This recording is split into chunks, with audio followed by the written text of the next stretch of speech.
Good morning, everybody. Welcome back to Sharp Side Saturdays. We got my second ever solo episode today. I'm going to give you my favorite bet for UFC Vegas 75. And then going to get into just a little bit more general betting talk. So without further ado, taking a look at the board right now, looking at available odds. I think my favorite bet as of right now on the board is probably still Pat Sabatini at minus 185, minus 200. I loved this at minus 165, minus 170. I still really, really like it at minus 185. It was a big play for me. At that price, it would still be a medium sized play for me at this price. I just think the grappling edge is huge here. Like if we look at who Pat Sabatini's fought in his career, he's fought just a bunch of good grapplers. Like he has fights against Damon Jackson, Jamal Emmers, Damon Blackshear, Tony Gravely. I mean, even like Tristan Connolly is a black belt. Like TJ Laramie is a grappling background. So he's just fought a bunch of different grapplers. He's getting a guy here in Lucas Almeida who's a striker. He's long. But you look a couple fights back, he fought Zellhuber on Contender Series. Zellhuber threw him on his ass. The fight before that, he fought Nicholas Kikuchio, who he eventually flying kneed in the third round. But leading up to that, he got taken down a bunch. He got out grappled a bunch. So I think this price on Pat Sabatini is very cheap. So I'm going to go with him for my favorite bet of the day. Just taking a look at the odds board right now. I want to make sure I get the current odds right always. But yeah, best available minus 180. Seeing some minus 185s, minus 190s. I think getting this at like below minus 200 is very, very cheap here. So, yep, going to go with Pat Sabatini for my pick of the day. I've been on kind of a crazy streak on here with my picks. Obviously, the hot streaks don't last forever. The cold streaks don't last forever. I preach it every week. Bankroll management, but I'm going to enjoy the hot run on here as long as it lasts. So hopefully Pat Sabatini gets it done for us today. Any questions you guys have in the chat about this card or about betting in general, feel free to shoot it out. What is going on, LV? It's a cute dog in your picture. Carlos, how do we like Alessandra Costa by KO and Torres by KO? Yeah, I mean, I was leaning Costa KO myself when I was looking at the prop leans today, but it's just already priced in to be so high, like 50% for a flyweight knockout is just very high off the rip. So I would rather play that than his money line because Flick does get finished when he loses. I don't think Costa's going to submit him, but it's a short price to pay. Torres KO. I like the other side here. I think Torres is not drawing dead to a KO one, but it seems like that's his most likely path to victory. He comes out guns a-blazing, but it seems like I don't think he has the gas tank to keep that necessarily. So Torres could KO, but I do lean Mata in that spot. Costa decision only money line minus 225. How does Flick win a decision 2 rounds of back takes? Yeah, Flick decision would be him grappling without getting a finish, which I don't think is super likely. I don't think this fight goes to the cards very often. Excuse me, but because it is decision only for people who don't know, if that fight doesn't go to decision, if either guy finishes, the bet just voids altogether. So yeah, I mean, I don't hate it. I would rather play that than his opponent. Does Pat get the finish? Yeah, I think he does. I took a shot at his submission also. Um, he's projected to get a lot of top time here. He's a very high level black belt. Almeida does not seem even close to the caliber of Sabatini on the mat. So yeah, I tend to think he does get the submission here. Do you play props or mostly stay towards moneyline and totals? I mostly play moneyline and totals. I send out my 3 favorite props every week to my tier 1 subscribers on my Dub Club. And I play them personally as well, but I play them for like a quarter unit, whereas I'm playing money lines for 1 unit, 2 units, 3 units, so on and so forth. So yeah, I play props too, but I play them smaller. I talked about it last week with Yanni, but there's a couple reasons I don't get into the prop market as much, but the books take a big hold percentage. Odds vary a lot between books, so it's hard for me to tip. Um, there's more variance in props. So yeah, I'm mostly money line and totals, but I do dabble in them. New week, same question. Best total for the day. I haven't bet any totals yet. I'm leaning towards the under in Sabatini. Um, I'll just go through them one by one. The over in Cannonier got steam. It's a stay away. Sarukian fight, stay away. Shaded towards the under. Petrosian fight. I lean under in the Petrosian fight. I don't think Duncan wins a decision at a high clip here, so I think Petrosian and under are probably the sides there. Sabatini, I just said I leaned under. Under in Mata Torres took some big money. I still think that's probably the right side. I think that tends to finish. Flick Costa, I mean the under is minus 250. I can't imagine. I guess there's some 1.5s out there too. I kind of lean. I don't even know. I'll pass that one. Kang Quinones. It's not showing me a total for that. Let me switch sites really quick. Kang Quinones. We've got the total set at 2.5 under plus 145. I think that under is probably my lean. Both going to land a lot of strikes. Kang, potential grappling path. Bondar Hernandez, shaded to the over. I kind of lean under there, but not a strong take. Fernandez, Bleda, it's a pretty binary fight, but it is women's MMA. And I don't think Bleda is necessarily a powerhouse on top. So I would kind of lean under there, but it's no real strong opinion. Lawrence versus Argueta, heavily shaded towards the over. I think that's fine. I don't think Lawrence has much finishing upside. And Pauga Bukowski is shaded towards the over. I would play under at plus money if I had to pick a side there. So I one upped you and went through every total there. Any leans on the Dalby or Lawrence fights? Dalby, I guess I'd lean Salikov, and Lawrence, I guess I'd lean Argueta. I freaking hope so, man. That was embarrassing last night. The offense has been dead since Judges left. It's just a shame to see. Pitching imploded last night, but the pitching's been really good. Got Clark Schmidt on the mound today, who has pitched better as of late, but still hard to trust him yet. I was hoping to get Bader back for this series, but it's just the injuries are killing us, man. Any good underdogs on this card? Yes, Paul. There are always good underdogs on this card, my friend. Some examples. I liked Cannoneer as an underdog. I like Petrosian, Mata, a couple others. So it's been a dog heavy couple weeks for me. I had a bunch of underdogs last week. Have a bunch of underdogs this week. So fingers crossed, and we'll see how it goes. Cheers. I like that. Like that picture.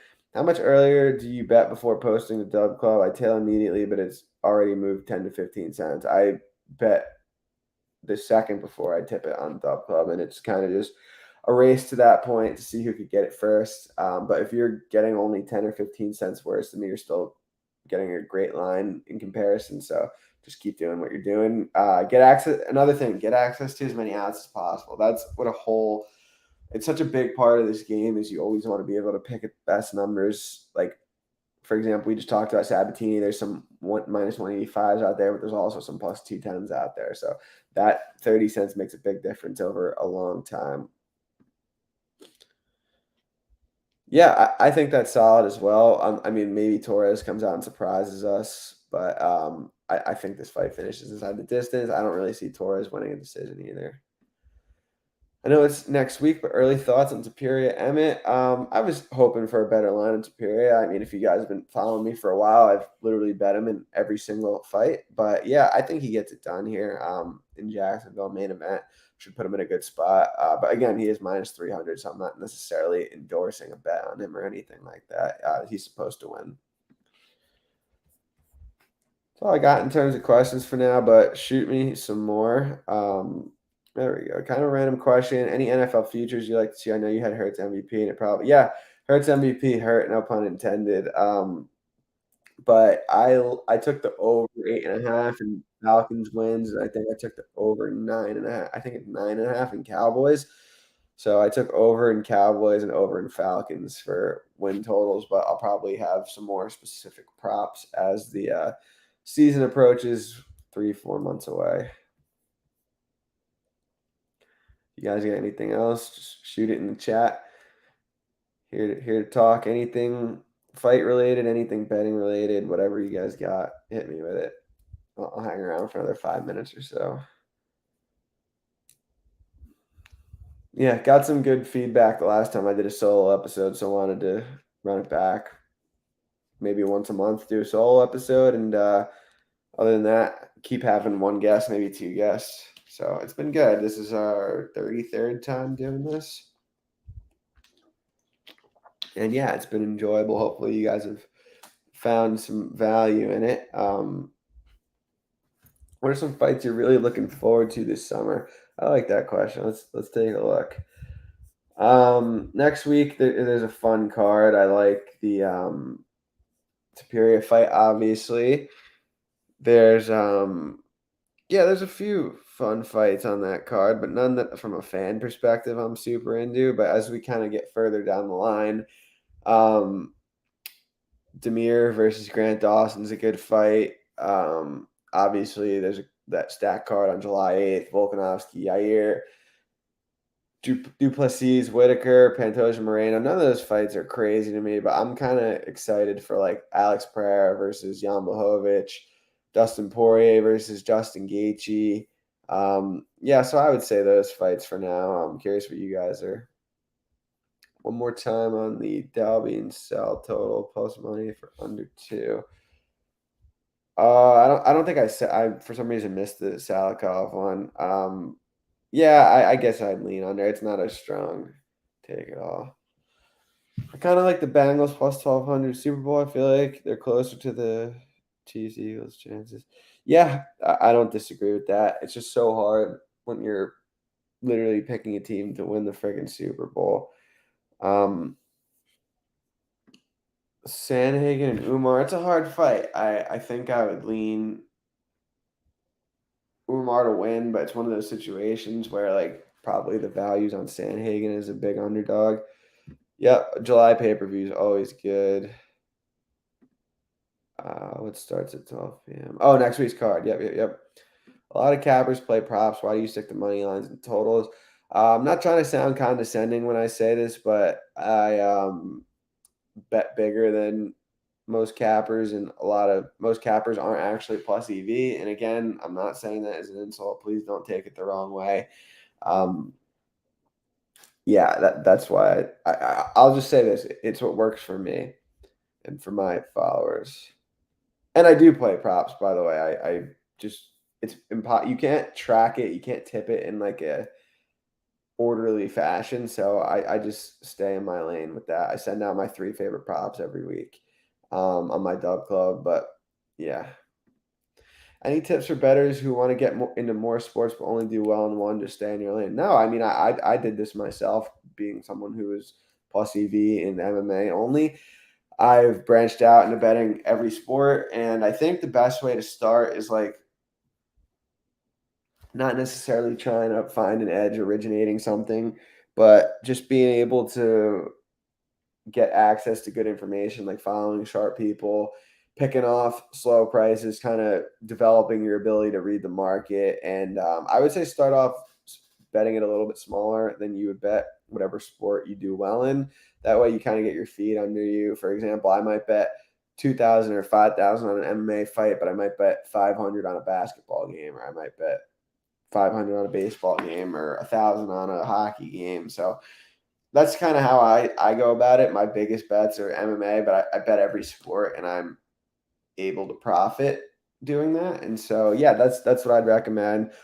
Talk to the right people, follow the right people, be very price oriented, look to pick off slow prices, develop your ability to read the market, and yeah, best of luck. What else we got?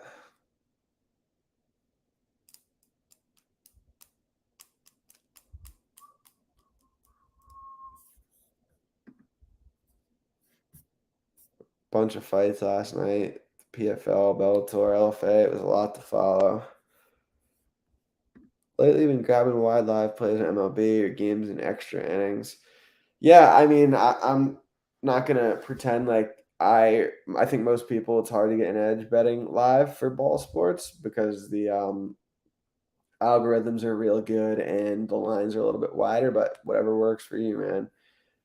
Yeah, my units for other sports are cut in half compared to MMA, just as precaution. Yeah, I mean, it depends on who you are. Some people they're really good at baseball or they're really good at soccer or they're really good at MMA. So you kind of just need to find your edge and make the most of it. And that's kind of what I've done in MMA.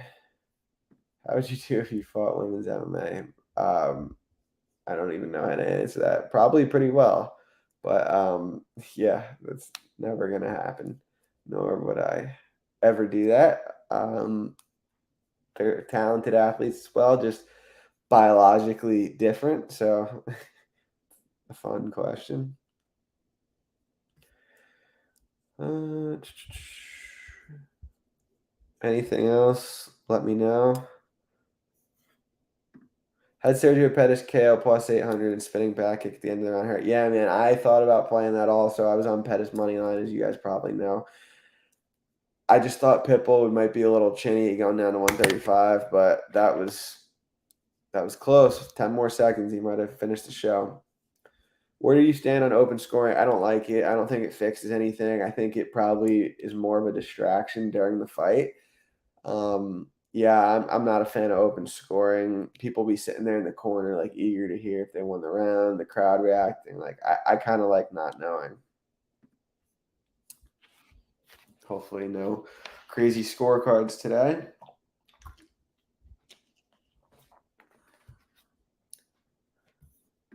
Watching the juice you played on your play of the day, or is it watching the juice?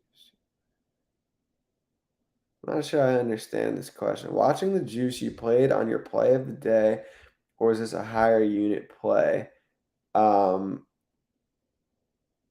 I I I think you're asking matching the juice. Matching the juice you play. I bet it for multiple units, but I bet that at minus 163, minus 165. I'd probably bet it for a unit and a half at this price, just off the top of my head. Um, is Charles live in a rematch versus Islam? I bet Islam the first time. I make him a pretty comfortable favorite in the second fight. He's just a nightmare stylistic matchup, but it's a fight and anything can happen. How do you feel when your guys like Yanni and Magic have different picks? Just stick to your guns, or you ever have a situation when you switch a pick with new info? I mean this with all due respect. I don't care what anyone else is on. I became one of the best MMA originators that exist. And for me, it's mostly about just getting the best number that I on the sides I like. Obviously, I respect both their opinions. They're both good bettors. They're both friends of mine. Um, I always stick to my guns. I mean, if the only way like new info could come to light is if maybe like someone was hurt. Like I've gotten injury news every like a couple times a year, and that could make me switch a pick. But it's nothing with like someone being on another side. I don't care. Other people worry about what I'm on. I don't worry about what other people are on. Just the only reason I even pay attention to it is to make sure I could get the best number. If you see fight odds has a book with minus 150 with minus 250 or more elsewhere, would you blindly attack that line? No, I wouldn't blindly attack anything. But best fight odds and fight odds are a disaster. I've been using spank odds lately.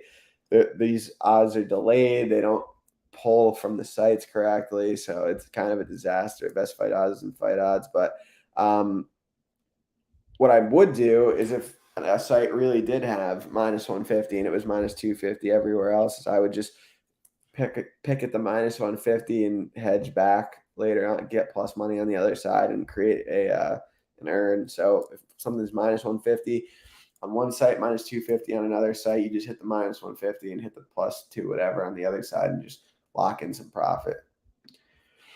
Best and worst bet of the year so far. I want to think about this one for a second. Hmm.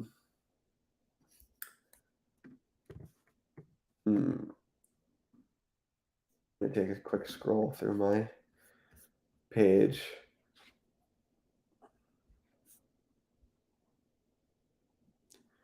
I think Jasmine Jasudavicius plus 255 against Maverick was probably my best. I mean, she looked minus 300 and was plus 250.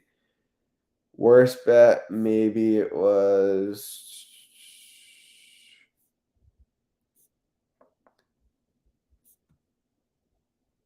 Gegard Mousasi minus 225 against Fabian Edwards, but no one expected him to look that way in that fight, so it's kind of hard to say. No, it's free, but I personally would pay for it. Yeah, I had Kinoshita too, but it's hard to say. In my opinion, I'm not just being hindsight 2020. I think Fugit looked pretty gassed after Kinoshita was fending off his takedowns, and he kind of just randomly got clipped. I'm not saying it was bet of the year or anything, but I did bet that at like minus 210 and it closed like minus 350. So hard for me to say that for my worst bet of the year when I'm beating the line by $1. For me, worst bets are like when you get a bad number and it looks like a bad bet, which I don't get bad numbers very often, but just in terms of like pure punches and kicks, you could say um, it's a Gegard one for me. Also, maybe Blades against Pavlovich was not good either.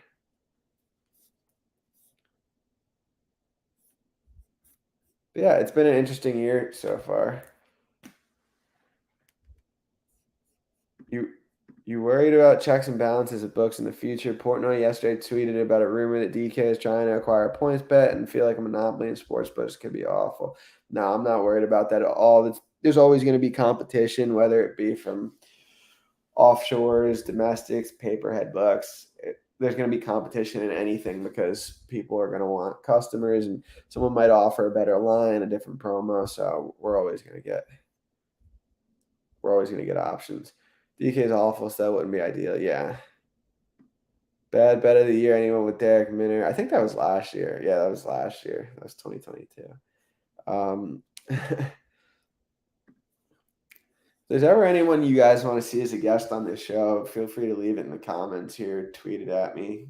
I'm always open. I feel like I've gotten some good guests, but open to new ones as well.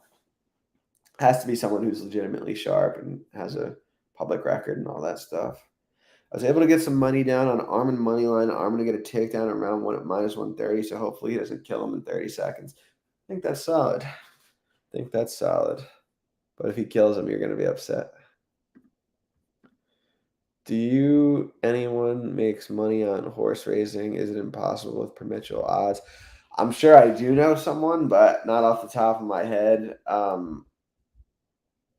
Yeah, I don't know. I know they exist, but from what I understand, horse racing is one of the hardest sports to beat. So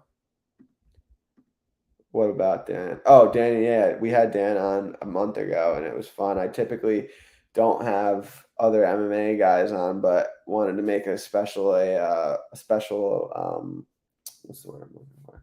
Special exception for him because he's a good friend of mine and yeah, I know you guys enjoyed having him, so I'll have to get him back at some point before the end of the summer. All right, I'm gonna wrap it here. Thank you guys. Be back next Saturday, 10 a.m. Eastern time. Hope you enjoyed the show. If you did, please leave a like and a comment. It helps everything get me a little bit wider of an audience. And yeah, best of luck today. I'll see you next Saturday.